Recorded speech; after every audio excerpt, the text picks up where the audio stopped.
Assalamualaikum warahmatullahi wabarakatuh. Selamat pagi dan salam sejahtera untuk kita semua. Yang terhormat Ibu Kepala SMA Negeri 1 Bengkulu Tengah, yang kami hormati Bapak Ibu Wakil Kepala SMA Negeri 1 Bengkulu Tengah, yang kami hormati Kepala TU beserta staf, serta Bapak Ibu yang berbahagia. Puji dan syukur karya Allah Subhanahu wa Ta'ala, karena rahmat dan hidayahnya kita dapat berkumpul di ruangan guru SMA Negeri 1 Bengkulu Tengah dalam keadaan sehat walafiat.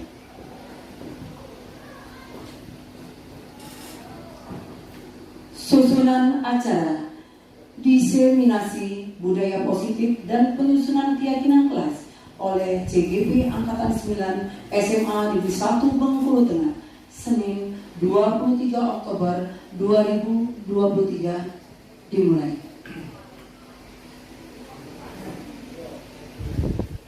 Acara pertama yaitu pembukaan. Marilah kita buka acara ini dengan mengucapkan Bismillahirrahmanirrahim. Acara selanjutnya yaitu menyanyikan lagu Indonesia Raya yang akan dipimpin oleh Ibu Yulismawati SPD. Kepada Ibu disilakan.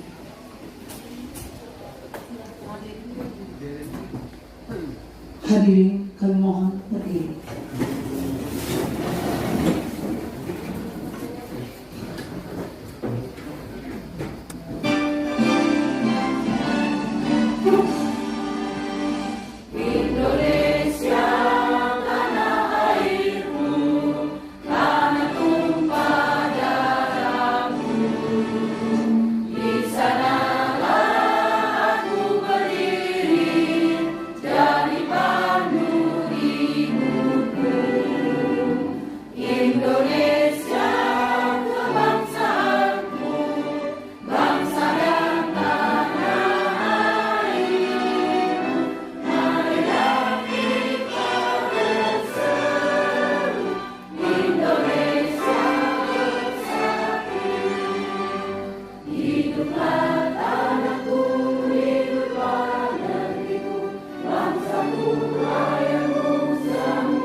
Hadirin dipersilakan untuk duduk kembali.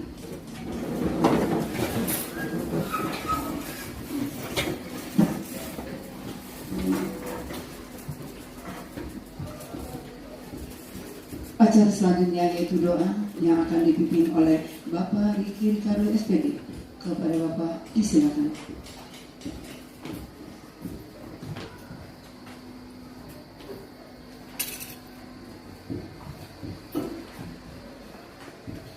Assalamualaikum warahmatullahi wabarakatuh. Marilah sejak kita berdoa demi kelancaran acara kita ini. Semoga acara kita mendapat ridho dari Allah Subhanahu wa Ta'ala. A'udzubillahi minasyaitonir rajim. Bismillahirrahmanirrahim. Hamdan syakirin, hamdan na'ibin, hamdan yu'abinu yukabi mazidah. Ya Rabbana lakal hamdu kama yanbaghi li jalalika wa li'azimi sultanik. Allahumma salli ala Muhammad wa ala ali sayyidina Muhammad. Allahumma inna nas'aluka salamatan fid din wa afiyatan fil jasadi wa zilatan fil ilmi wa barakatan fil rizqi wa tawbatan qabla al-maut wa rahmatan indal maut wa maghfiratan ba'da al-maut. Allahumma hawil alaina fi sakaratil maut wa najatan minan nari wal afwa inda lisan.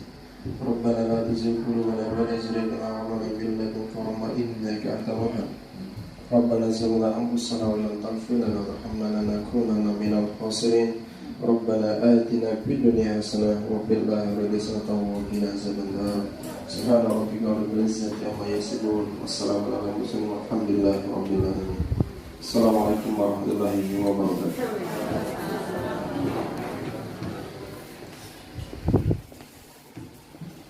Acara selanjutnya yaitu sambutan Kepala SMA Negeri 1 Bengkulu Tengah yang akan diwakili oleh Bapak Harian Tony MPD. Kepada Bapak disilakan. Baik, terima kasih Bu Moderator, ketua acara. Kue talam di meja makan, enak dimakan di pagi hari.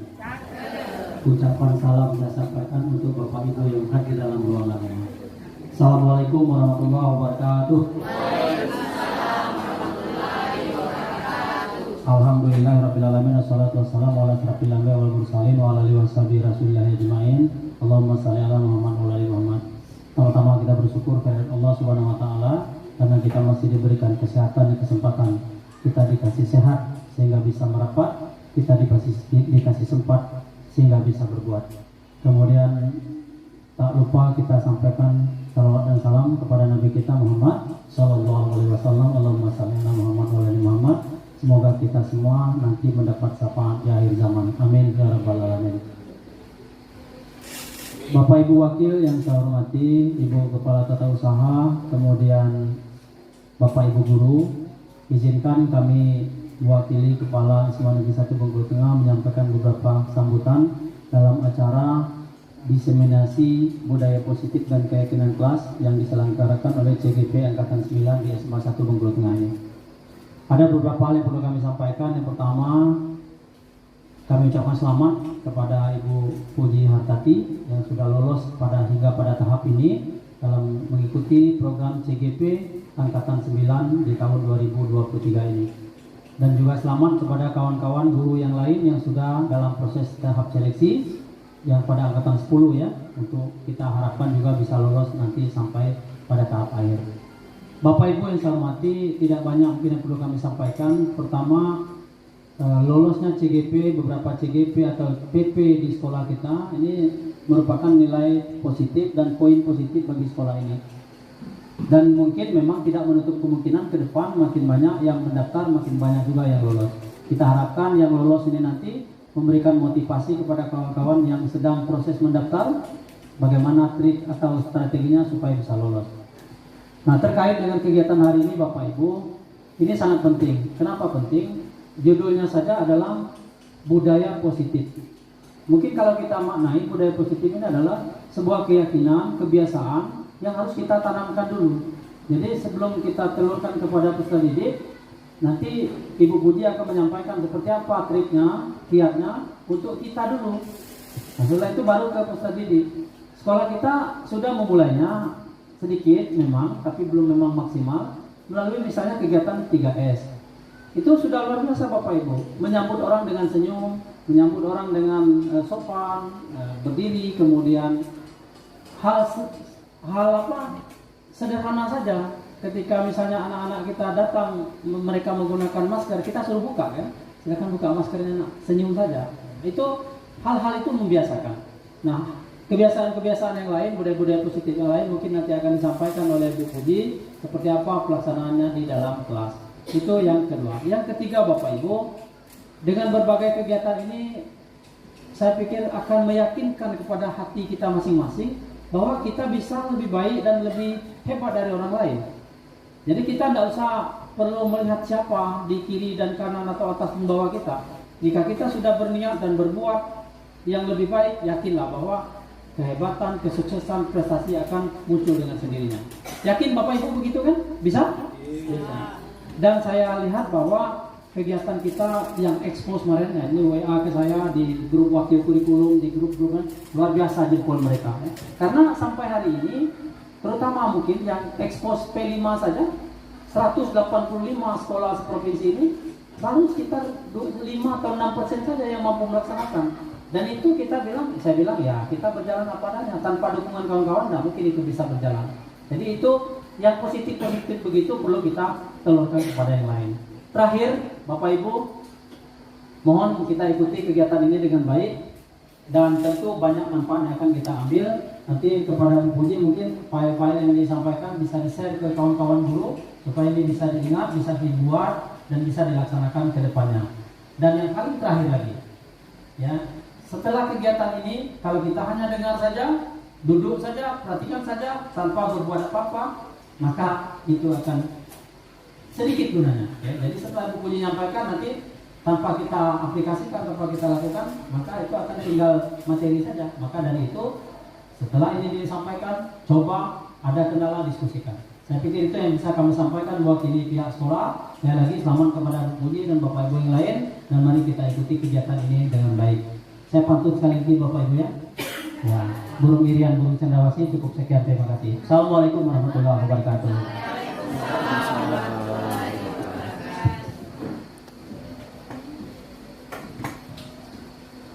Acara selanjutnya, pemaparan tentang diseminasi budaya positif dan penyusunan keyakinan kelas oleh CGP Angkatan 9 SMA Negeri 1 Bengkulu Tengah, sekaligus diskusi oleh Ibu Puji Hartati MPDMA dan dipandu oleh moderator Ibu Widiasari SPD.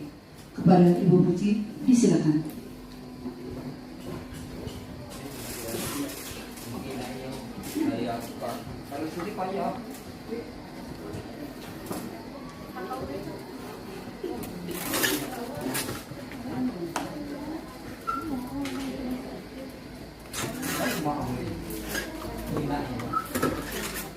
Assalamualaikum warahmatullahi wabarakatuh. Selamat pagi, salam sejahtera untuk kita semua. Salam bahagia, Bapak Ibu guru hebat.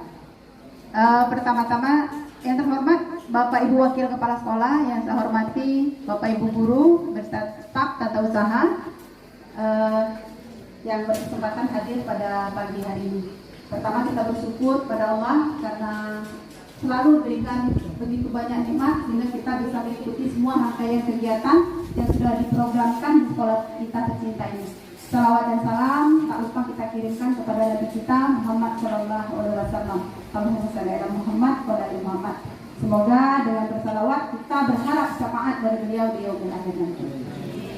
Bapak Ibu guru hebat, pada kesempatan ini seperti undangan yang disampaikan beberapa hari yang lalu melalui WA Group oleh Humas, posisi saya sekarang Bapak Ibu adalah CGP Angkatan 9 SMA Negeri 1 Bengkulu Tengah. Jadi pada kesempatan ini saya akan menyebarkan pemahaman tentang penerapan dan pengalaman budaya positif dan penyusunan keyakinan kelas nantinya. Sebenarnya ini tidak harus sebanyak ini orangnya, boleh minimal itu 10, tapi karena ini menurut saya penting, maka saya undang semua, kita bersama-sama duduk bersama di sini, nanti bagaimana kita melaksanakan budaya positif dan menyusun keyakinan kelas.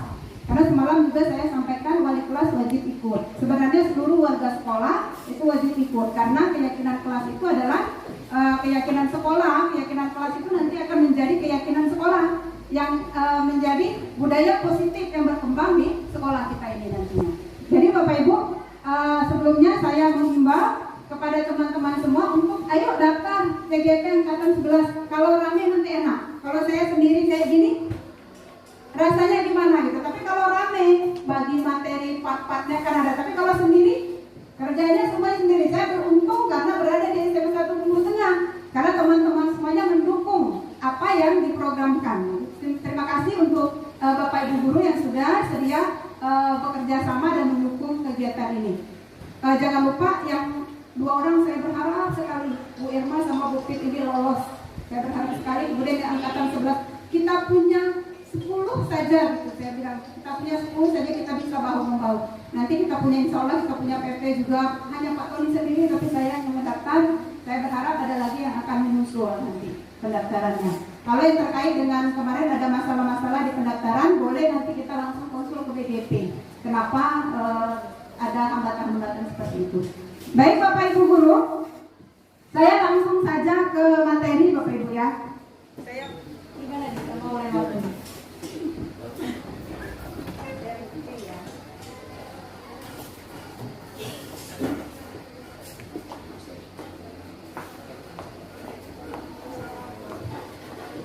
Penyebaran pemahaman dan penerapan pengalaman budaya positif sebenarnya ada lagi keyakinan kelas. Next, inti materinya yang pertama itu adalah pembelajaran dengan paradigma baru, kemudian nanti ada disiplin positif, ada motivasi perilaku manusia, kemudian kebutuhan dasar manusia, nilai-nilai kebajikan, positif kontrol guru, keyakinan kelas, dan segitiga restitusi. Next.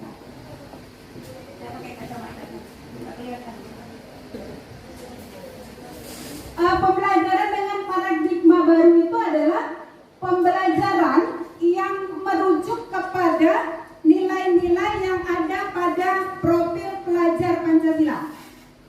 Jadi nanti kita ini Bapak Ibu, tugas kita sebagai guru itu menuntun anak-anak kita bagaimana nanti mereka bisa menumbuhkan karakter pelajar profil pelajar Pancasila yang terdiri dari 6 itu. Ada beriman dan bertakwa, kemudian berkebinekaan global, ada bergotong royong, ada mandiri, bernalar kritis, dan kreatif. Itu adalah paradigma pembelajaran yang baru di kurikulum Merdeka ini. Dan next, disiplin positif. Sekarang kita tanya dulu, kalau kita mendengar kata disiplin, kira-kira apa yang muncul dalam pikiran kita? Tanggung jawab, konsisten, ada kekonsistenan di situ. Ada hukuman nggak? Ada. Biasanya kalau kita ada kaitan dengan disiplin, ada kaitannya dengan hukuman. Nah ini menumbuhkan disiplin itu, bagaimana disiplin positif itu Bapak Ibu? Kita berupaya untuk membangun sikap disiplin tumbuh dari dalam diri anak-anak tanpa adanya hukuman. Tidak ada ancaman, tidak ada hadiah, iming-iming. Bagaimana kita memunculkan itu? Itulah yang disebut dengan disiplin positif. Jadi keyakinan itu ya, rasa ingin itu ada di dalam hati mereka. Kita memunculkan tugas kita adalah bagaimana kita menstimulus itu supaya muncul. Bukan karena misalnya, oh saya terlambat ini, telat, takut saya dikurung, tidak boleh masuk. Berarti mereka takut bukan karena ada muncul kesadaran, oh tanggung jawab saya memang saya harus datang awal. Ini disiplin positif. Lanjutkan. Disiplin positif ini berkaitan dengan nilai-nilai kebajikan yang universal. Apa saja nilai kebajikan? Nilai kebajikan universal pada prinsipnya setiap murid itu mempunyai nilai-nilai yang 80% masih tersimpan, 20%-nya itu nampak. Jadi dia seperti fenomena gunung es. Anak-anak itu Bapak Ibu seperti fenomena gunung es. 20% mereka nampak dari permukaan, 80% itu tidak nampak. 20% inilah yang suka kita justifikasi. Oh anakku nakal, yang paling nampak oleh kita. Sedangkan yang 80% nilai-nilai kebajikan dalam diri mereka itu nggak nampak. Nah ini bagaimana tadi kita sebagai guru menuntut bagaimana muncul yang 80% itu bisa muncul ke permukaan. Ini, lanjutkan. Ini ada beberapa nilai-nilai kebajikan yang ada dalam diri anak-anak seperti toleransi, kemudian rasa hormat, integritas, kemudian dermawan, Bapak Ibu ya, ada lagi dapat dipercaya, empati, kemudian kontrol diri, rasa hormat, kebaikan, dan segala macam. Itulah nilai-nilai kebajikan universal yang ada dalam diri setiap murid kita. Ini menurut Ki Hajar Dewantara juga. Dan saya yakin juga kita semua sudah tahu juga itu, Bapak Ibu ya. Lanjut Kak. Kemudian ada 3 motivasi perilaku manusia. Motivasi itu sendiri adalah sesuatu yang mempengaruhi, ya Bapak Ibu ya, sesuatu yang mempengaruhi seseorang untuk melakukan tindakan atau berperilaku. Ada 3, menurut Yannes Rosen ini, ada 3 motivasi berperilaku manusia. Yang pertama adalah untuk menghindari ketidaknyamanan atau hukuman. Jadi dia melakukan sesuatu itu karena takut dihukum. Murid kita kan kayak gitu. Aku buat PR, kelak kalau tidak buat PR, aku dihukum. Atau saya jangan datang terlambat. Kalau saya datang terlambat, saya disuruh bersihkan WC. Nah, ini berarti motivasi berperilaku mereka, motivasi ekstrinsik, bukan motivasi dari dalam diri. Nah, motivasi yang seperti ini yang tidak baik. Dalam disiplin positif itu tidak boleh ada. Itu Bapak Ibu. Kemudian selanjutnya, motivasi berperilaku itu adalah untuk mendapatkan imbalan atau penghargaan dari orang lain. Jadi dia melakukan sesuatu itu karena ingin mendapatkan imbalan. Saya pernah, misalnya dalam mengerjakan soal matematika, ayo siapa yang maju? Kalau yang maju lagi Bu kasih duit jajan 20.000, tempelkan di kening. Banyak yang mau mengerjakan Bapak Ibu. Banyak sekali mereka cari di Google, berdiskusi, gesit sekali. Tapi motivasi ini ekstrinsik itu tidak bertahan lama. Dia mau mengerjakan itu ketika ada imbalan saja. Setelah itu tidak ada lagi, tidak ada refleksi. Oh itu tidak ada. Dia hanya termotivasi ketika ada dapat hadiah. Sama sebenarnya kita juga. Kadang kita bekerja juga ada lemak. Sebenarnya bukan tumbuh dari dalam diri karena ada lemak. Dan lemak ke siapa? Ke orang lain. Nah itu Bapak Ibu ya. Dan yang terakhir, ini adalah motivasi untuk menjadi yang mereka inginkan dan menghargai diri sendiri dengan nilai-nilai yang mereka percaya. Nah ini yang disebut dengan motivasi intrinsik. Motivasi intrinsik inilah yang harus kita munculkan dalam diri anak-anak. Jadi supaya apa? Mereka menyadari, mereka betul-betul melakukan sesuatu itu karena kesadaran dan keinginan mereka sendiri. Jadi ini motivasi intrinsik itu adalah motivasi yang paling baik dalam diri manusia untuk berperilaku. Gitu. Lanjutkan. Ini. Sekarang kita refleksi. Selama ini kita guru saja. Kita melakukan sesuatu itu karena apa? Kita bekerja karena apa? Kita datang pagi karena apa? Apakah sudah menjadi motivasi intrinsik atau motivasi ekstrinsik yang lebih banyak? Lebih banyaknya ekstrinsik. Jadi kita mulai dari dalam diri kita, untuk kedepannya kita munculkan motivasi intrinsik dalam diri kita supaya kita melaksanakannya itu bahagia. Kita melakukannya itu dengan enjoy. Tapi kalau kita motivasi ekstrinsik karena orang lain, karena berharap pujian, nggak bahagia. Benar nggak Bapak Ibu ya? Jadi kita terpaksa melakukannya. Oh, udah enak kalau adik kecil aku pemalas. Oh, udah enak nanti kalau saya melaksanakan seperti ini nanti saya dinilai jelek. Berarti bukan karena motivasi dalam diri. Ini refleksi dari kita. Lanjutkan. Kemudian Bapak Ibu, ada kebutuhan dasar manusia. Motivasi itu dipengaruhi oleh motivasi berperilaku, itu dipengaruhi oleh kebutuhan dasar kita sebagai manusia. Jadi ada 5 kebutuhan dasar manusia. Yang pertama kebutuhan untuk bertahan hidup, kemudian kebutuhan akan kasih sayang dan diterima, kemudian kebutuhan akan kebebasan, kebutuhan akan kesenangan, dan kebutuhan akan penguasaan. Jadi kalau dikaitkan dengan anak ya, ketika murid melakukan sesuatu perbuatan bertentangan dengan nilai kebajikan, sebenarnya kadang-kadang mereka bukan ingin melakukan itu, tapi karena ada dorongan dalam diri mereka, karena mereka ingin diperhatikan. Sadari kan Bapak Ibu ya, karena merasa ingin diperhatikan, akhirnya mereka melakukan kesalahan-kesalahan. Kita lihat bahwa beberapa kasus di sekolah kita juga ternyata kalau kita renungi, banyak masalah itu karena mereka memang kurang perhatian. Berarti kebutuhan mereka apa? Kebutuhan akan kasih sayang dan perhatian. Itu Bapak Ibu. Lanjutkan. Ini Bapak Ibu, seorang murid yang tidak begitu berhasil secara akademik, dia mungkin kebutuhannya akan penguasaan tidak dipenuhi di sekolah. Dia akan memenuhi kebutuhannya dengan mengatur orang lain di lapangan bermain. Boleh jadi. Jadi dia misalnya akademiknya nggak begitu bagus, tapi mungkin dia akan di lapangan, misalnya di permainan, waktu permainan dia bisa menyalurkan kebutuhan akan penguasaannya di situ. Itu Bapak Ibu. Lanjut. Kemudian ini Bapak Ibu, yang paling penting 5 posisi kontrol kita sebagai guru. Ada 5. Yang pertama posisi penghukum.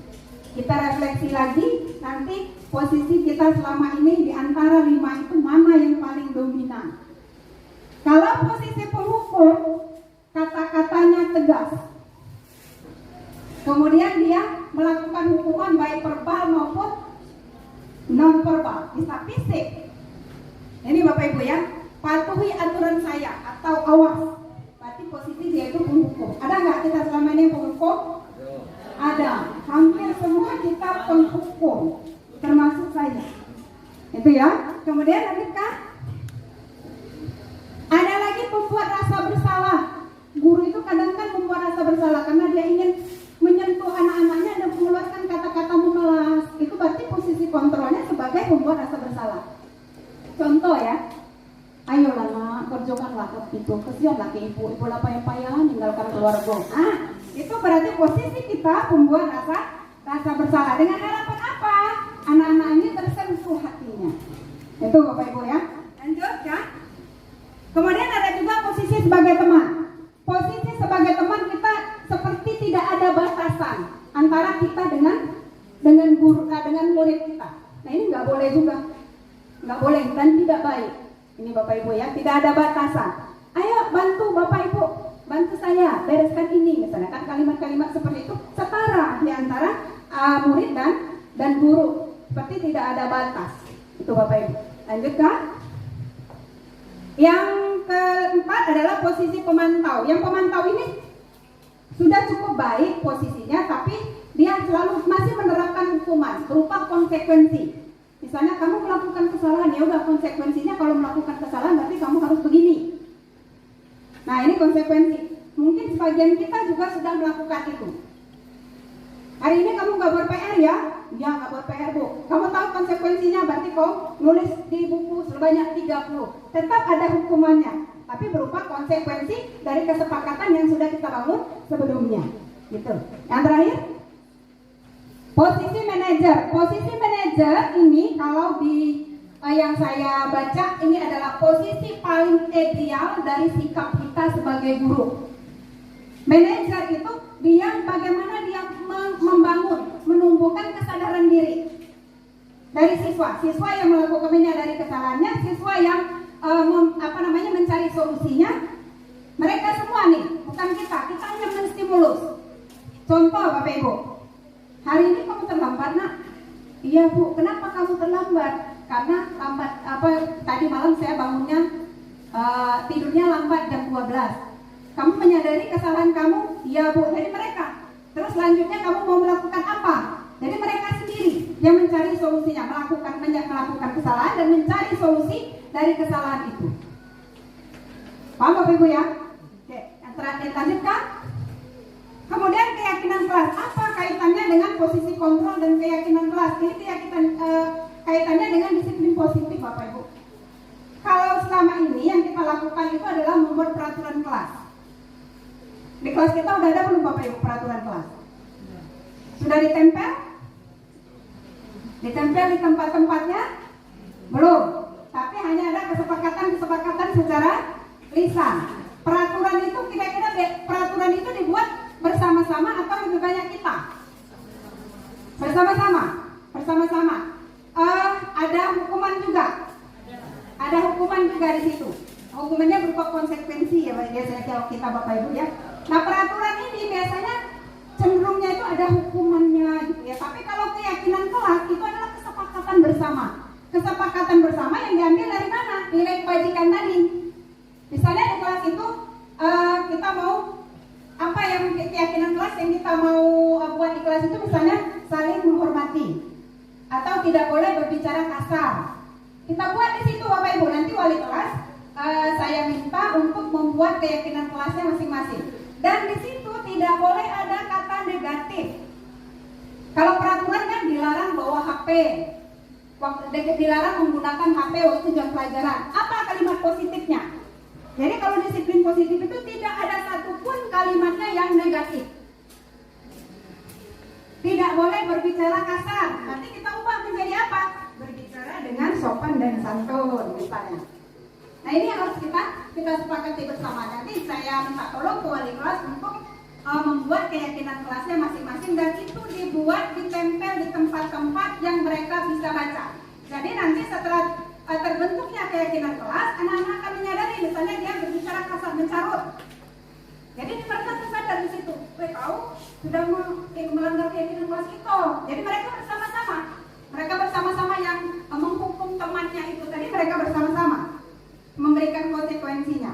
Jadi nanti ke depan tolong dibuat keyakinan kelasnya masing-masing. Lanjut ya. Nah ini ada Bapak Ibu contohnya, kebaca nggak ya? Saya aja kebaca.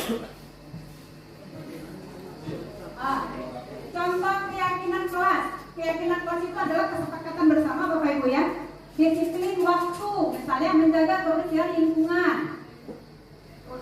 Nah, kemudian apalagi bersikap sopan, baik, peduli dan jujur, kemudian menjaga kesehatan. Nah ini harus kita buat berbentuk poster-poster sederhana yang kita tempelkan di kelas kita masing-masing.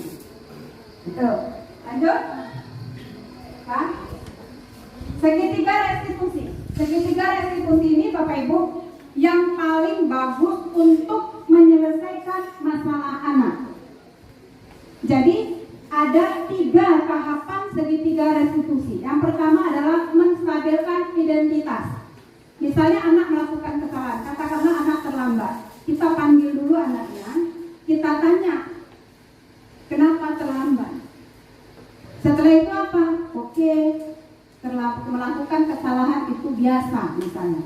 Tetapi kedepannya kita cari solusi bagaimana kamu tidak mengulangi kesalahan itu. Kemudian yang langkah berikutnya apa? Validasi tindakan yang salah. Contohnya apa divalidasi melakukan tindakan yang salah? Semua perilaku memiliki alasan. Kamu pasti punya alasan kenapa kamu terlambat. Dan seterusnya. Dan yang terakhir adalah menanyakan keyakinan kelas. Oleh karena itu tadi Bapak Ibu, kita harus punya dulu keyakinan di kelas kita masing-masing. Kita tanyakan ke anak kita, dia nggak buat PR. Keyakinan kelas mana yang kamu langgar? Misalnya tidak bertanggung jawab, Bu. Nah ini berarti bagaimana nanti solusi kedepannya anak sendiri yang menyelesaikannya, memecahkan masalahnya. Jadi segitiga restitusi itu adalah cara paling ideal untuk menyelesaikan kasus-kasus atau masalah-masalah yang dilakukan oleh anak-anak murid kita. Oke, lanjut. Udah. Ya, jadi itu Bapak Ibu sekilas ya materi yang saya sampaikan. Silakan nanti kalau misalnya ada yang ditanyakan, kita diskusikan bersama-sama terkait dengan disiplin positif, segitiga restitusi dan keyakinan kelas tadi. Terima kasih. Assalamualaikum warahmatullahi wabarakatuh.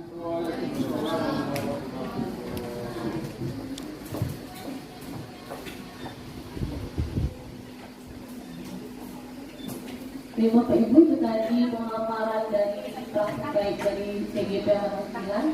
Sesi pertama kita buka 3 pertanyaan ya Bu. Ya. Oke, silakan ada yang ingin Ibu Retni 1, Sedak 2. Ke depan aja Bu, biar bisa dokumentasi. 3 sama nanti Ibu Mardiati. Silakan Ibu Retni.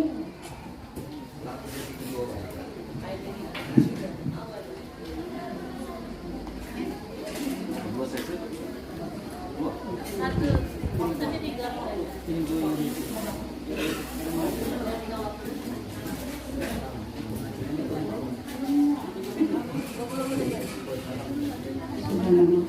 Assalamualaikum warahmatullahi wabarakatuh.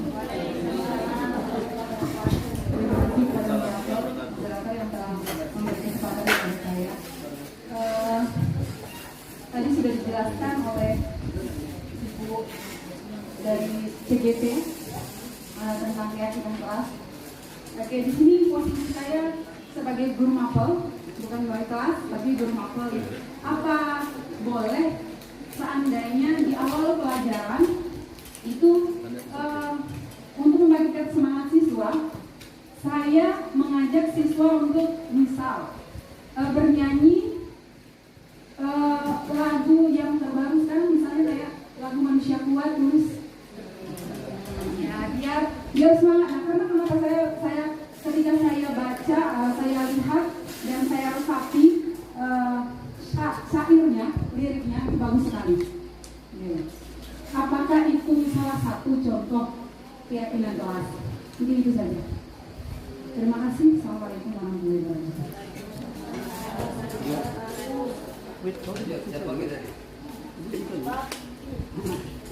Oke, kita tampung dulu ya Ibu. Selanjutnya Bapak Topi.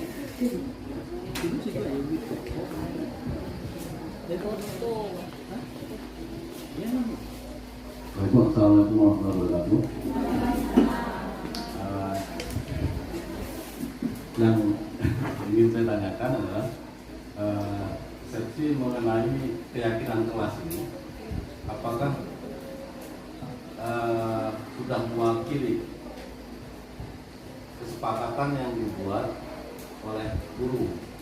Karena kemungkinan di kelas yang terjadi beberapa guru mungkin juga membuat kesepakatan sendiri dengan siswa di luar keyakinan yang dibuat di kelas itu. Jadi pengintegrasiannya itu seperti apa? Gitu. Terima kasih. Assalamualaikum warahmatullahi wabarakatuh. Baik, Ibu Mardiati untuk pertanyaan ketiga. Ibu mau disebut.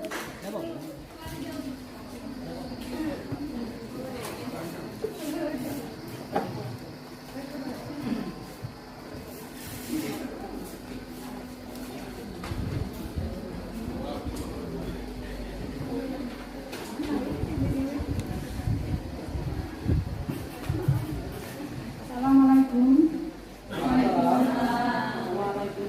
Pertanyaan saya ini mungkin singkat.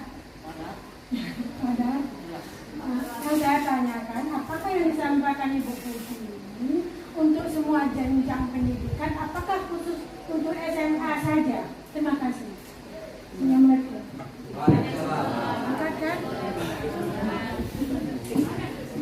Baik Ibu, kita sudah punya 3 pertanyaan. Pertama tadi dari Ibu Reni, boleh nggak sih guru mapel itu buat lagu atau wilayah tersendiri ataupun kesepakatan di luar wali kelas sebagai wali kelas?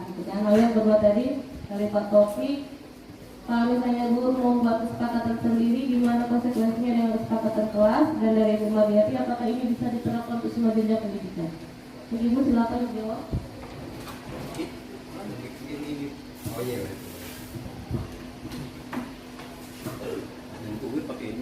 Oke, baik, terima kasih Bu Refni, Pak Taufik dan Bu Mardiati atas pertanyaannya. Yang pertama, apakah boleh di awal pembelajaran kita mengajak siswa bernyanyi yang ada apa kaitannya bisa menyentuh hati ya Bu Ret ya, yang kata-katanya itu bisa memotivasi anak-anak. Untuk yang ini namanya ice breaking ya Pak Tony ya. Boleh, sangat boleh, dan itu memang dianjurkan karena kita guru itu harus bisa menciptakan suasana belajar yang menyenangkan dan berpihak pada murid. Berarti kalau dia sudah dimotivasi dengan kegiatan-kegiatan yang seperti itu, sangat bagus dan sangat dianjurkan. Karena dalam kesehatan juga itu setiap berapa jam itu kan mereka harus bergerak, harus melakukan gerakan-gerakan. Nanti kedepannya saya mau minta tolong dengan tim, nanti kita mau buat setiap jam 10 kita semua tinggalkan aktivitas, kita bergerak bersama dengan lagu yang kita buat sendiri seperti yang disampaikan oleh Bapak Pak Kadis kemarin. Jadi sangat boleh Bu Ren. Ini namanya penyegaran ya, penyegaran untuk anak-anak yang memotivasi anak-anak. Bahkan ini sangat dianjurkan. Setiap guru mapel saya, setiap kegiatan di CGP itu pas lokal karya itu, cuma karena kita ini kan mengajarnya tingkat SMA. Jadi ice breaking itu masih geli gitu melakukan gitu nah. Kayak ayo gerakan goyang semangat gitu kan. Karena kita belum terbiasa. Jadi kita rasanya kaku untuk melakukannya, padahal itulah yang bagus. Nah ini langsung menjawab yang Bu Mardiati. Ini untuk semua jenjang Bu Mar. Jadi kalau di CGP itu tidak ada jenjang SD, SMP, SMA, blak 1. Jadi berarti ini berlaku untuk semua jenjang. Jadi SBT itu harus dilakukan. Jadi kita mulai sekarang kita harus lebih banyak melihat di YouTube SBT apa yang harus kita lakukan. Apalagi pelajaran misalnya matematika di akhir. Oh wajib itu. Banyak SBT-nya.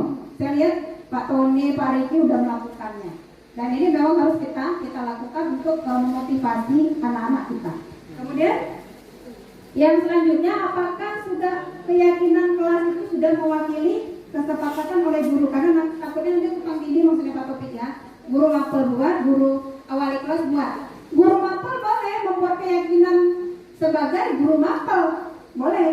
Misalnya mengerjakan tugas tepat waktu, boleh. Nah keyakinan kelas itu disepakati oleh wali kelas dan seluruh siswa. Makanya harus ditempel, disosialisasikan.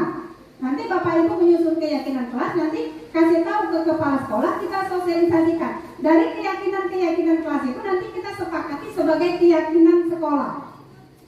Nggak usah banyak-banyak, sampai 10, sampai 15, nggak usah banyak-banyak. Kita keyakinan kelasnya nanti sedikit saja, tapi benar-benar itu yang akan kita munculkan terkait dengan karakter pelajar Pancasila tadi. Itu Bapak Ibu ya.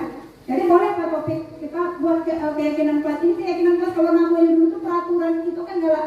Kalau belajar itu buat kontrak, kan ke kontrak kita sebagai guru mapel kan ada. Boleh.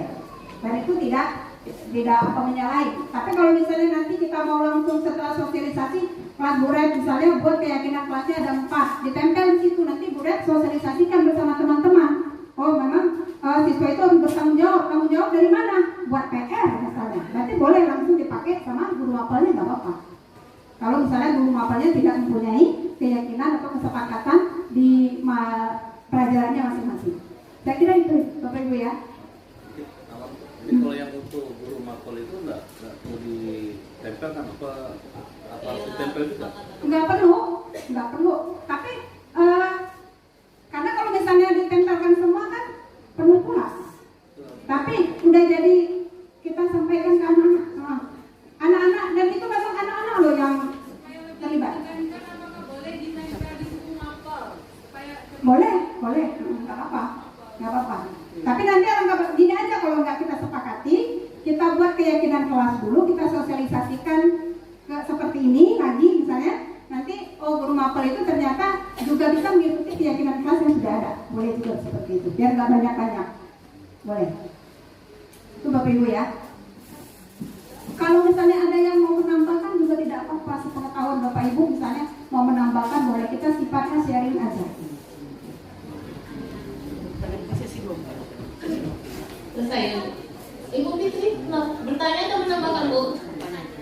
Oke, kita tutup dulu ya Bu untuk sesi yang pertama tadi. Kita masuk sesi kedua. Bu Fitri ya.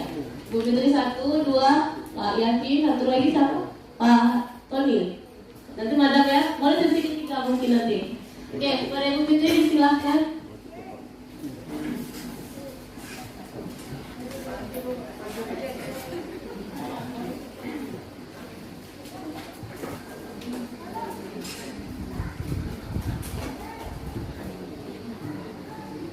Assalamualaikum warahmatullahi wabarakatuh. Yang saya mau tanyakan mengenai keyakinan kelas, kenapa harus keyakinan kelas bukan peraturan kelas, Bu? Itu saja. Apa itu yang gila? Terima kasih. Pilihan kata ya Bu. Kedua tadi Pak Hakim Yakin, silakan Pak.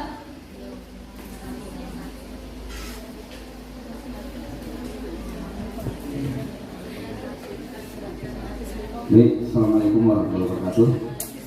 Perkenalkan, nama saya Nur Yakin, Mapel PPKN. Sebenarnya apa yang disampaikan oleh Ibu Putih tadi langsung terkait banyak pada kami, terutama moral. Nah, yang menjadi persoalan kami Bu, satu, ada ekstern, ada intern tadi itu.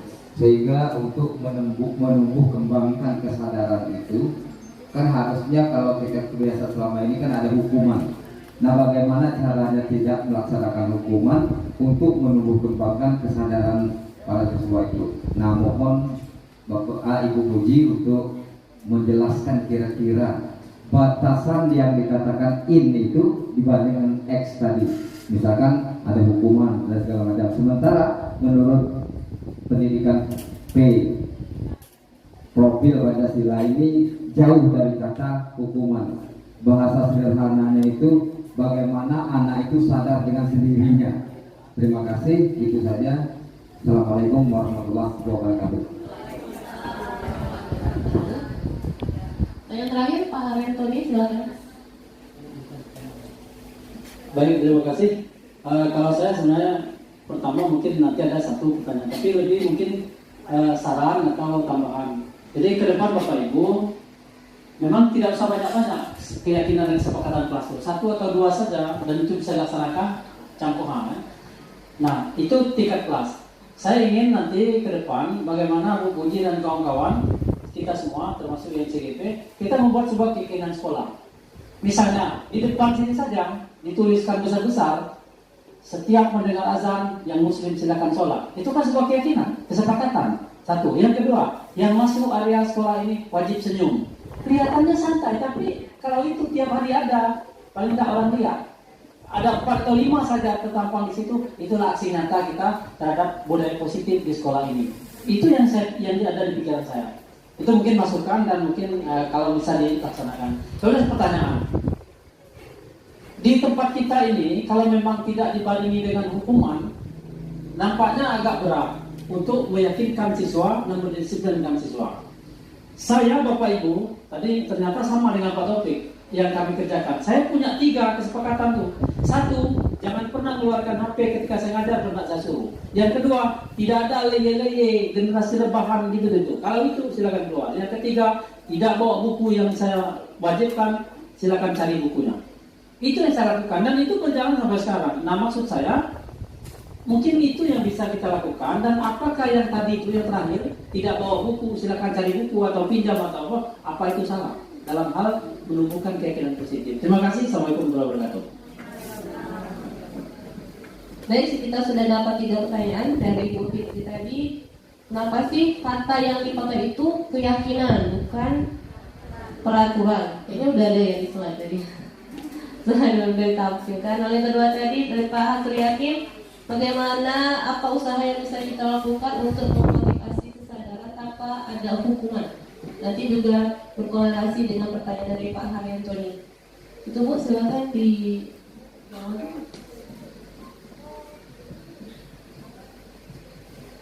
Baik, terima kasih Bu Fitri. Mengapa bahasanya keyakinan, bukan peraturan? Kalau peraturan biasanya ada hukuman di balik itu. Dan cenderungnya kalau peraturan itu sudah jadi, Bu Fitri. Banyak kan orang peraturannya wajib memakai helm, kita tidak disertakan.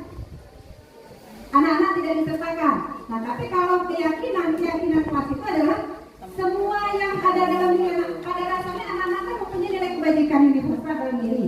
Jadi ini yang akan kita tunggu. Keyakinan kelas itu adalah kesepakatan bersama. Mereka yang buat, mereka yang menyepakati, mereka yang melaksanakan. Jadi gitu. Kalau peraturan tentunya ini untuk menghindarkan hukuman seperti yang disampaikan oleh Pak Yakin tadi. Karena di zaman sekarang ini, sepertinya walaupun sulit memang kita untuk tidak melakukan hukuman. Kalau tanpa hukuman ini memang sepertinya anak-anak nggak jalan. Tapi inilah bedanya di kurikulum Merdeka pertama. Tidak boleh ada hal yang seperti itu. Bagaimana kita memang harus berjuang keras. Pak Yakin langsung kita jawab Pak yang punya Pak Yakin ya. Upaya apa yang harus kita lakukan untuk menumbuhkan motivasi intrinsik? Mungkin melalui pembiasaan, kita harus dekat dengan anak. Ya Bapak, kita harus dekat dengan anak supaya mereka nanti ada komunikasi efektif antara guru dan siswa. Jangan sampai kalau anak tuh pas nengok buku gitu dia langsung takut. Nah ini, langsung takut, langsung terbayang hukuman. Memang kerjanya kerja keras karena kita tidak terbiasa dengan itu. Tapi itulah di sekolah itu kita harus membangun budaya ini gitu, budaya positif yang tidak ada hukuman, ancaman. Yang ada itu adalah kesadaran diri. Memang agak susah, tapi kita berusaha. Bukan hanya saya saja sampai pas praktik di Lokakarya itu, bagaimana sikap kita menjadi guru dan ada yang menjadi siswa. Siswa nggak buat PR. Saya mikirnya gini, ya kalau kalau 10 anak yang tidak buat PR sebuah seorang harus kita panggil 3 jam kita panggil anak pakai segitiga restitusi tadi. Kenapa kamu nggak buat PR? Oh ya, kamu melakukan kesalahan itu biasa.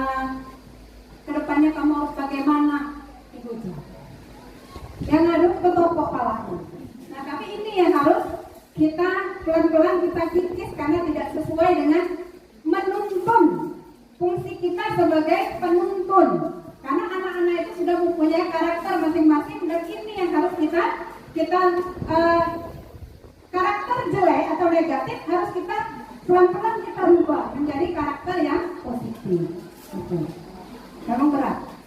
Bukan hanya kita, di semua yang saya lihat guru-guru itu kalau lagi elaborasi itu kan seluruh Indonesia, hampir puluhan ribu. Kalau dari hukum tak mau pulau, sama saja. Tapi kita, yang pasti kita berdekat dengan anak. Kita merubah paradigma tadi Bapak Ibu. Kita harus dekat dengan anak, membangun komunikasi yang baik dengan anak. Walaupun itu tidak mudah, tapi kita harus belajar untuk melakukannya. Yang untuk Pak Tony juga, kita di Pak Tony saya sepakat nanti kita tulis, kita buat di banner-banner, kita buat di dalam bentuk kampanye seperti itu ya Pak. Kita buat keyakinan sekolah kita. Jadi ketika orang masuk, oh ini keyakinan sekolah kita. Harus berpakaian sopan, misalnya atau tidak berpakaian yang sopan, tidak boleh kata negatif ya Bapak Ibu. Nanti kita buat. Dari keyakinan kelas yang ada, kita kumpulkan menjadi beberapa saja menjadi keyakinan sekolah. Gitu. Itu ya tadi pertanyaannya. Pertanyaannya apa tadi Pak Tony? Sama saja. Jadi itu memang agak ya tidak mudah gitu ya, tidak mudah untuk melakukan ini, tapi kita berupaya untuk bersama-sama membangun ini ya, mulai membangun budaya positif ini di sekolah kita. Jadi ini untuk yang tadi keyakinan kelas dan peraturan kelas. Kalau keyakinan ini lebih abstrak daripada peraturan sedikit gitu ya, agar mudah diingat, mirip lah dengan kayak visi lah gitu ya, sedikit tapi dia sudah diingat. Oh, welcome, sopan, harus berkat, jangan lagi dalam mencari, anak itu kan masih dalam mencari. Guru tunggu. Jadi itu Bapak Ibu ya, lanjut ya. Sama kami Oh iya.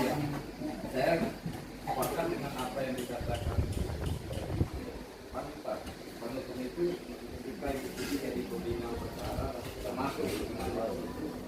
Nah kadang-kadang kita bukan persepsi. Maksud saya seperti ini.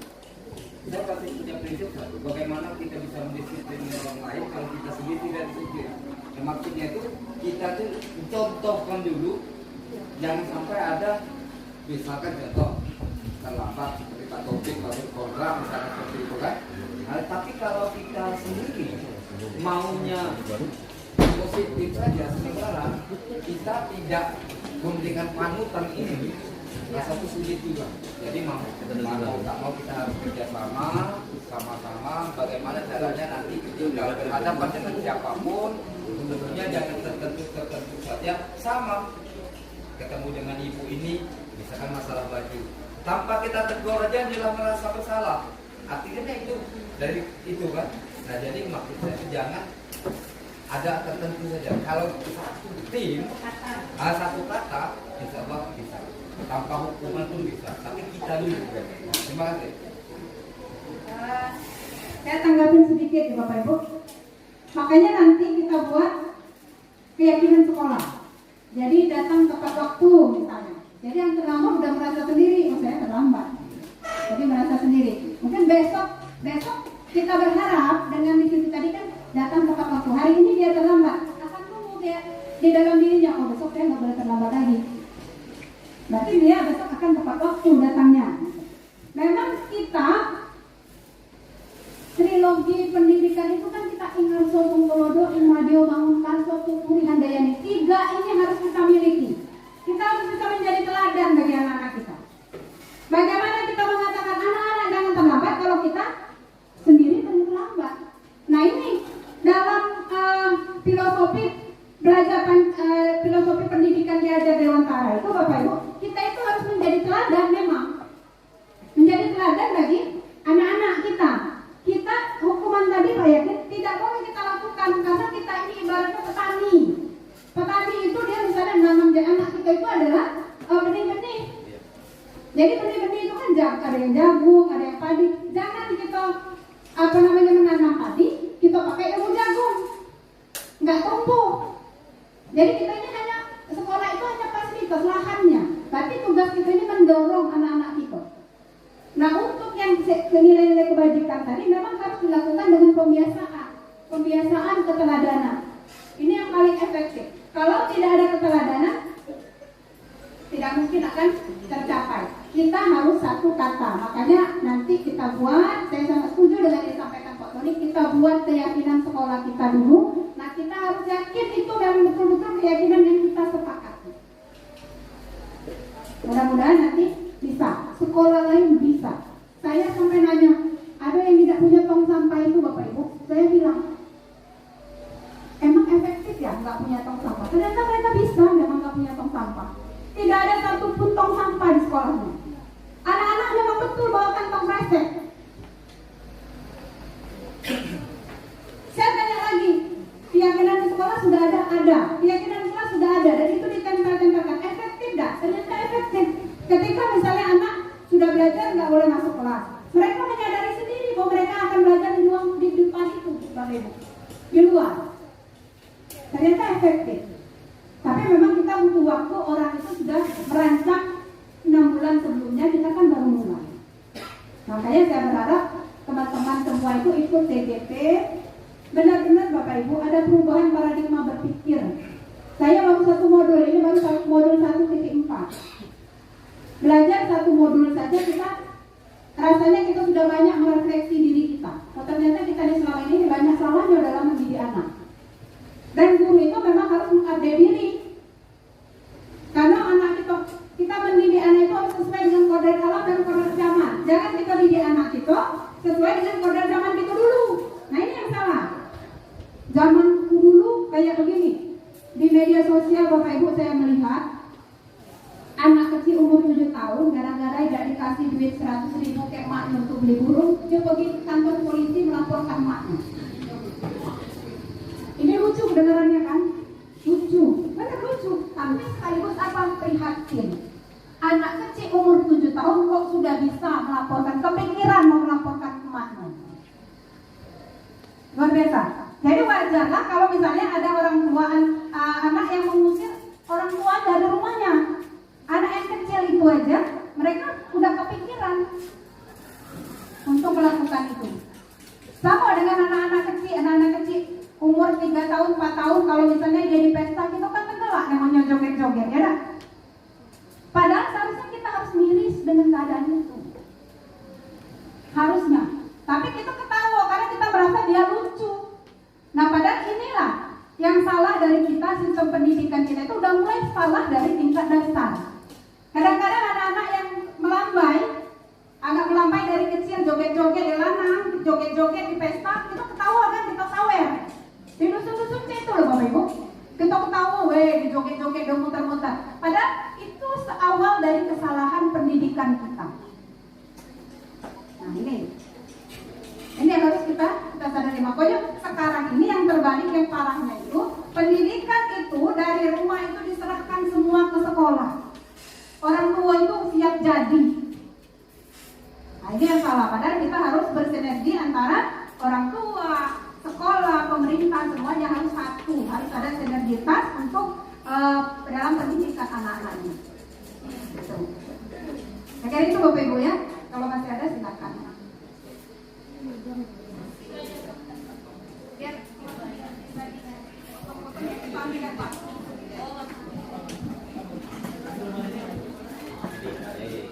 Ibu orang ini, mau Jenny tadi emang. Ibu orang ini mau juga? 3. Namanya yang terlihat pertama tadi Ibu Jenny, kedua Pak Gunardi sama Madam dulu ya Pak Riki. Oke, karena tadi Madam berbarengan dengan Pak Haryanto nih. Ibu Jenny silakan.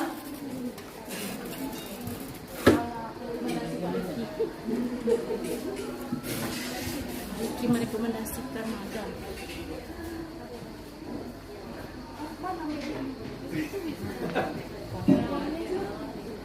Dua-dua ini ada. Bismillahirrahmanirrahim. Assalamualaikum warahmatullahi wabarakatuh. Salam positif. Bahagia. Salam berbahagia. Semangat positifnya. Mohon izin, mohon maaf sebelumnya. Kita menggaung-gaungkan profil pelajar Pancasila. Semuanya berbau positif gitu. Nah, yang saya mau bukan koreksi sih, cuman menanyakan syaratnya apalah. Saya mohon izin, mohon maaf sebelumnya ya. Boleh atau tidak kalau misalnya yang diucapkan setiap hari Senin itu janji pelajar kita itu kita revisi dengan bahasa, dengan interaksi, dengan nada yang lebih lebih baru gitu, terbaru gitu Bu. Soalnya saya ingat di zaman saya sampai sekarang itulah janji pelajar kita. Sampai saya hafal di luar kepala, saya ingatkan pokoknya nomor 1 itu 2, 3 itu juga. Dan satu lagi itu pembacaan doa. Doa itu gini ya, kalau kita berdoa itu kan mengharapkan 1, 2, 3 misalnya sudah dikabulkan, kita berdoa lagi yang lain. Namanya manusia kan Bapak Ibu, kita berdoa lagi. Jadi kalau itu saja yang doa kita ucapkan setiap hari, misalnya seperti instansi lah gitu kan. Ini daftar gaji. Oh setiap hari Senin, oh inilah kabulkan. Oh ini, doanya itu aja, ya kan Bu? Nah jadi saran saya, kalaupun bisa diterima, kita revisi lah bunyi doa kita dan bunyi janji pelajar kita gitu. Mohon maaf, saya Aida. Assalamualaikum warahmatullahi wabarakatuh. Pak Idun tadi.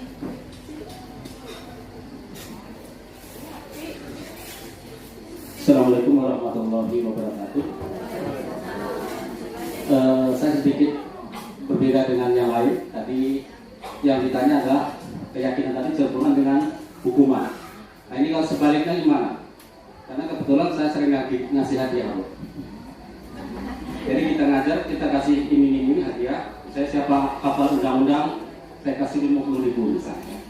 Dan alhamdulillah itu berebut mereka. Bahkan sudah habis masa mengasih hadiah, jadi masih minta terus ya. Karena dia sudah merasa hafal. Nah itu apakah tidak boleh di dalam penerapan dalam ini untuk berubah menjadi sebuah keyakinan? Itu yang pertanyaan yang kami sampaikan. Jadi berubah hadiah. Kemudian ini sedikit tambahan juga seperti yang disampaikan oleh TGP tadi, bahwasanya teori pendidikan kita mengacu pada 3 trilogi tadi. Ki Hajar Dewantara, Ing Arsasul Kunodo, Ing Makio Mangundaso, Tuturi Handayani. Itu bahasa Jawanya. Nah saya hafal. Jadi sekalian mengingatkan pada kita semua, kita jangan menyuruh anak saja, maka untuk beberapa hari ini saya selalu mengajak kawan-kawan semua, ayo kita memarkirkan motor yang rapi, kendaraan yang rapi.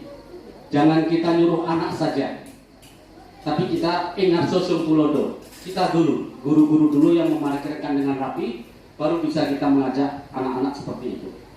Kemudian yang lain juga seperti itu. Tidak usah saya jelaskan, nanti ada yang bersinggung.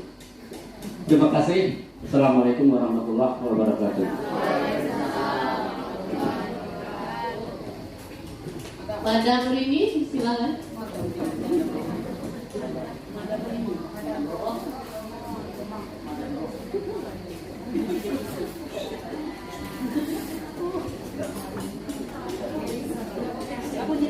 Assalamualaikum warahmatullahi wabarakatuh.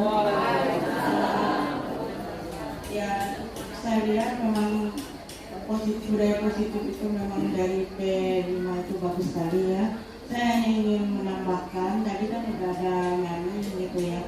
Sudah itu alangkah bagusnya juga kalau setiap jam pertama itu 15 menit itu ada literasi. Jadi anak-anak tuh disuruh bawa buku, apa yang cerpen, apa novel, terserah. Nanti dia 15 menit atau 10 menit itu meringkas apa yang dia baca. Jadi berkesinambungan dia bacanya itu. Nah kalau bisa lebih bagus lagi kalau ada dari sekolah ini dicetak itu nanti kesimpulan dari dia bacanya itu. Karena anak itu kan kurang minat baca, dia lebih banyak main game gitu. Bapak udah main game, menghentikan ciptanya dia game gitu. Itu aja ya, itu saran dari saya kalau bisa diterima. Terima kasih. Wassalamualaikum warahmatullahi wabarakatuh. Bapak Ibu, 3 pertanyaan untuk sesi ketiga dari Bu Jayani tadi. Mungkinkah kita revisi janji dan doa yang menyesuaikan dengan profil pelajar Pancasila yang kekinian? Lalu yang kedua dari Pak Gunadi, reward untuk keyakinan itu masih bisa atau tidak lagi? Nah, kalau tadi harus internal ya Bu, dari internalnya dari Madam Dini ini mungkin ya, karena dia saran bisa nggak literasi kelas diadakan kembali, karena dulu pernah kita adakan literasi. Silakan Ibu. Baik, terima kasih Bu Jen. untuk revisi janji pelajar dan revisi doa nanti bisa kita bicarakan. Jadi yang biasa nanti doa ini, yang menyusun doa ini kan harus orang yang paten gitu ya. Jadi nanti kita sesuaikan ya Bu ya.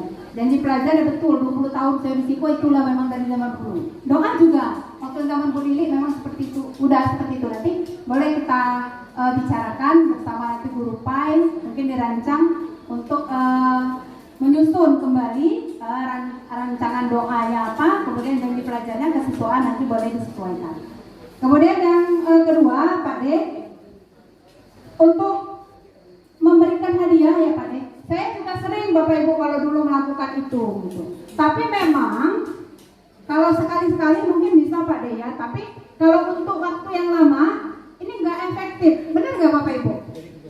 Jadi menjadi kebiasaan mereka itu termotivasi hanya nanti ini pelajaran PKN Pak D nih, Pak Gunardi biasanya ngasih hadiah. Mereka termotivasi itu saja, tapi mereka tidak punya ruang, tidak punya kesempatan untuk merefleksi.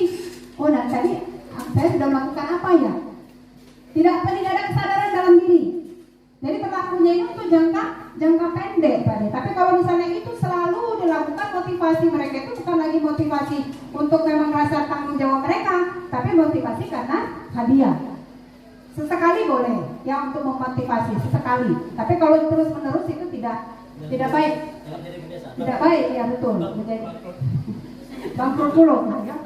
Kemudian benar Pak D, itu tadi yang saya bilang ingarso sung tulodo, kita memberikan teladan kepada anak murid kita. Makanya nanti sebelum keyakinan kelas, keyakinan kita tumbuhkan dulu dalam diri kita dulu, baru bisa kita memotivasi orang lain. Jadi mulai dari dalam diri kita, pribadi kita sendiri, baru kita bisa memotivasi orang. Bagaimana kita memotivasi orang kalau kita sendiri tidak melakukannya?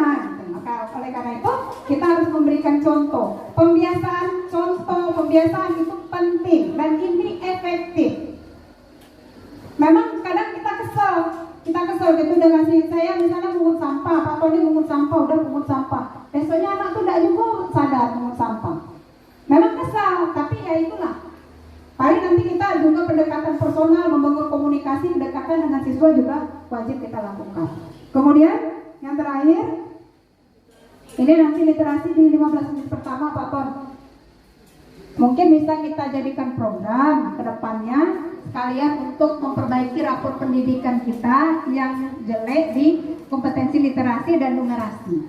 Tapi nanti kita bersama MEM ya MEM, perpustakaan nanti bisa kembali kita bangun pojok baca. Kebetulan kemarin waktu prakarsa perubahan penyusunan misi salah satunya adalah membuat pojok baca kembali dan taman baca MEM, untuk juga mensupport perpustakaan kita juga.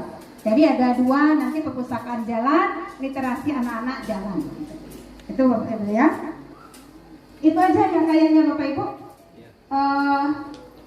Kalau masih ada boleh, tapi kalau tidak ada kita cukupkan. Pak Riki tadi ya. Pak Riki terakhir. Ada lagi nggak Bapak Ibu? Masukkan ada dua. Nanti langsung aja ya Bu. Pak Riki silakan nanti masukkan dari yang menyusul.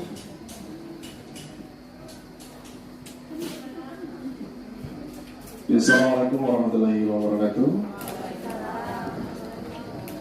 Saya memberi masukan ya terkait materi kita pada hari ini. Terkait disiplin positif ya Bapak Ibu. Seperti kita ketahui bahwasannya dalam mendisiplinkan siswa terkhusus di sekolah kita ini erat kaitannya dengan pemberian hukuman. Jadi di sini saya juga selaku sebagai Satgas Anti Bullying yang kemarin ditunjuk ya Bapak Ibu, memang sulit dan susah untuk mendisiplinkan anak tanpa ada hukuman. Jadi paling tidak kita mari sama-sama kita kurangi saya, dengan dikurangi akhirnya lama-kelamaan nanti akan hilang ya. Tanpa adanya kekerasan, dengan cara apa? Memberikan pemahaman kepada anak bahwa apa yang dilakukannya itu salah. Terus gimana Pak kalau masih kita ingatkan lagi terus sampai kapanpun, karena mengingatkan manusia dalam menuju kebaikan itu tidak ada habisnya sampai kita meninggal Pak, sampai terus selamanya gitu. Jadi gitu ya. terkait mendisiplin anak, mari sama-sama kita berjuang, bahu-membahu kita kurangi dengan cara memberi hukuman, begitu. Karena nanti kaitannya dengan pembullying, ya. Walaupun dari ucapan ataupun fisik, begitu. Gitu. Terima kasih. Assalamualaikum warahmatullahi wabarakatuh.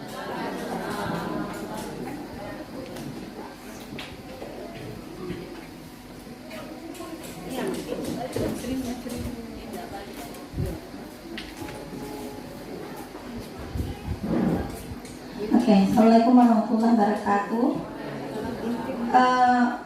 Menyambung yang dari Madam Rini tadi, itu bagus sekali, itu mendukung program perpustakaan juga. Ini hanya masukan saja Bu dan saran. Saya kira ini juga bisa nanti berkolaborasi dengan 7K. 7K nanti kami sarankan untuk mengadakan lomba kebersihan dan literasi seperti yang pernah kita lakukan dulu, itu bagus sekali. Jadi sekolah kita selalu bersih dan sehat. Kemudian literasi nanti kita hidupkan kembali, ini juga kerjasama dengan Pak D. Sebagai sarana kami minta tolong nanti seperti dulu Pak D, kita pernah lakukan itu, di setiap kelas itu ada pojok-pojok literasi. Kemudian mungkin kami dari perpus nanti bisa menyediakan buku-buku yang bisa dipinjam, yang ditaruh di box-box literasinya. Kemudian dari 7K nanti mengadakan lomba itu jangan hanya setahun sekali. Kalau setahun sekali itu nanti karena terlalu lama, jadi semangatnya kurang. Walaupun hadiahnya tidak begitu tinggi, tapi kami juga sarankan nanti jangan 3, jangan juara 1, 2, 3 atau per tingkat gitu. Jadi mereka lebih semangat untuk mendapatkan terkait lagi dengan hadiah-hadiah. Nah, anak-anak kita ini sangat susah itu karena mereka hanya mengejar reward. Iya, mereka mau reward dan mau diperhatikan. Nanti kita belajar tadi seperti yang Pak Riki bilang, itu kebiasaan. Ya itu saja. Terima kasih. Assalamualaikum warahmatullahi wabarakatuh.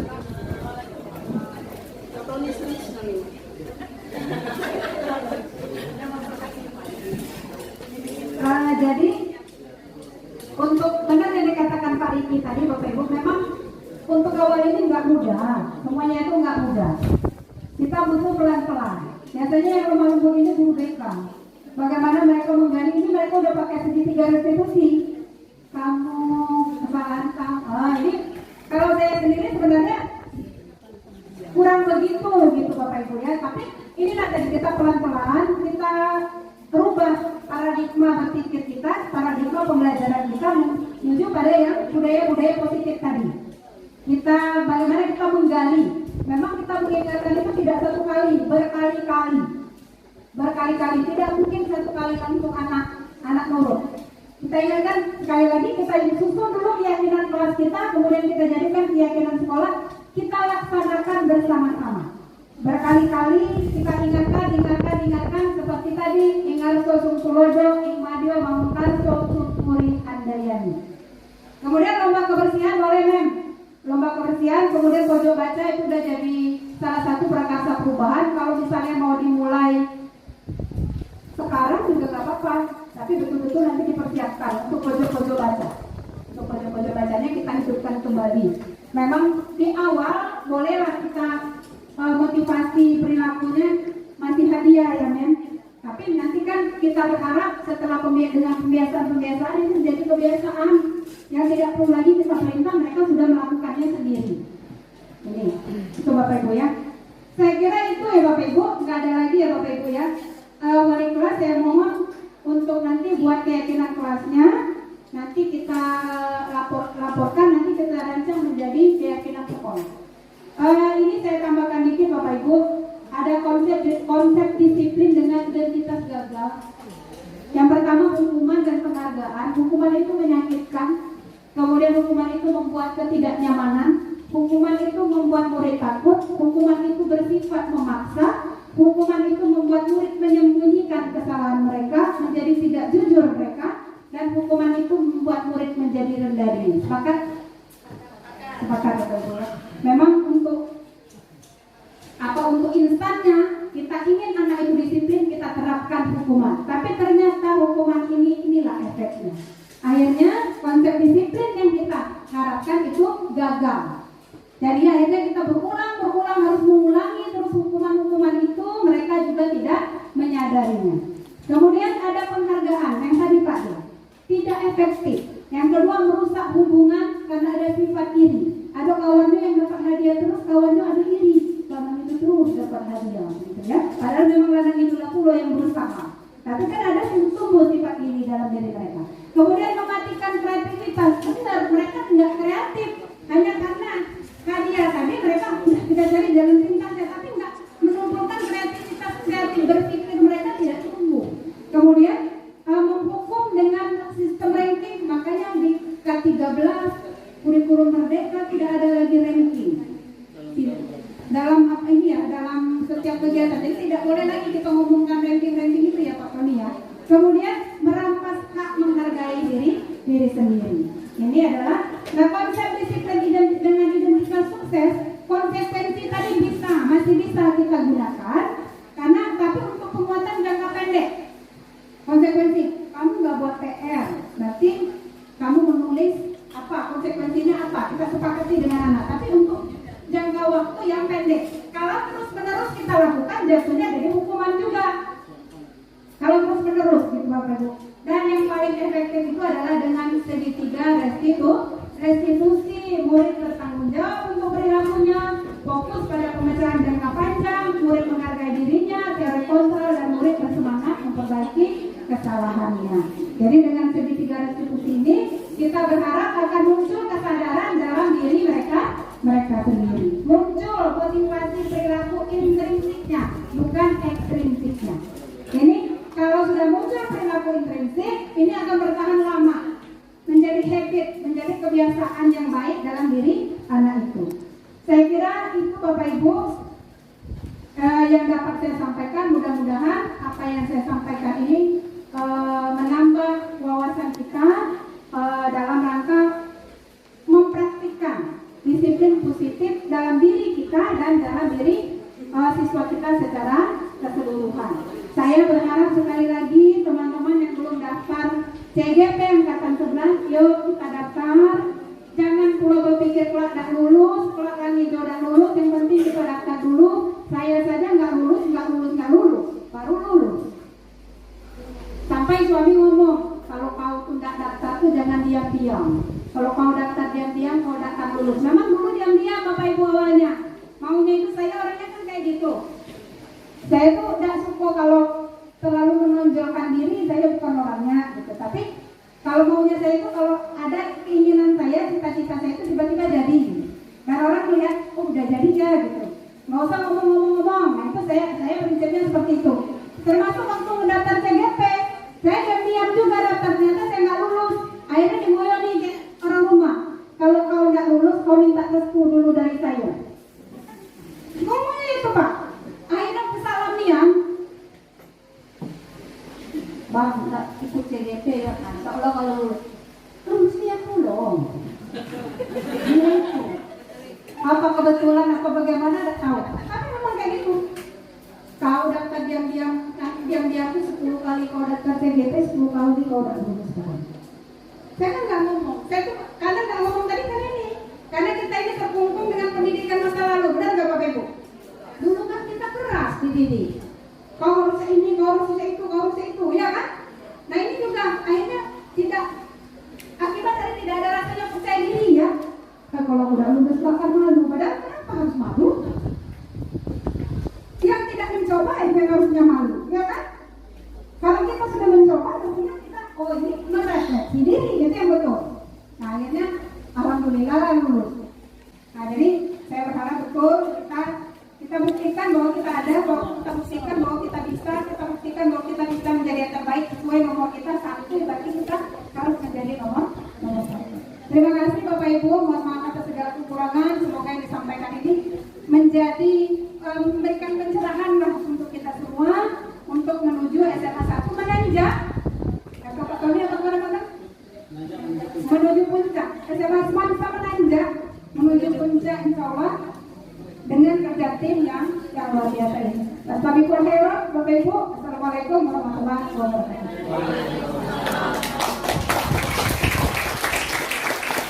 Ya. Ayo semangat Bapak Ibu. Semangat. Iya, semangat. Beri aplaus dulu. Salam bahagia. Salam bahagia atau salam berbahaya? Salam bahagia. Salam dan bahagia. Bapak Ibu yang berbahagia, dapat kita ambil kesimpulan dari pemaparan ini tadi. Yang pertama yaitu disiplin positif adalah menumbuhkan disiplin yang didorong dari diri anak tanpa hukuman dan hadiah. Di garis bawahi hadiahnya itu. Yang kedua yaitu motivasi perilaku manusia. Motivasi tadi ada 3. Yang pertama yaitu untuk menghindari ketidaknyamanan dan hukuman. Yang kedua yaitu untuk mendapatkan imbalan atau penghargaan. Yang ketiga untuk menjadi orang yang mereka inginkan dan menghargai diri sendiri. Itu motivasinya. Yang ketiga yaitu keyakinan kelas, yaitu sebuah nilai-nilai kebajikan yang telah disepakati secara bersama-sama. Itu hasil pemaparan dari Ibu Puji tadi. Sebelum menutup acara ini, baiklah saya juga akan berpantun kepada Bapak Ibu. Bunda ini pergi mengaji, pulang-pulang bawa bingkisan. Saya akhiri acara hari ini. Terima kasih dan semoga berkesan. Baiklah, kita tutup acara ini. Marilah tutup dengan mengucapkan Alhamdulillahirabbil alamin. Wassalamualaikum warahmatullahi wabarakatuh.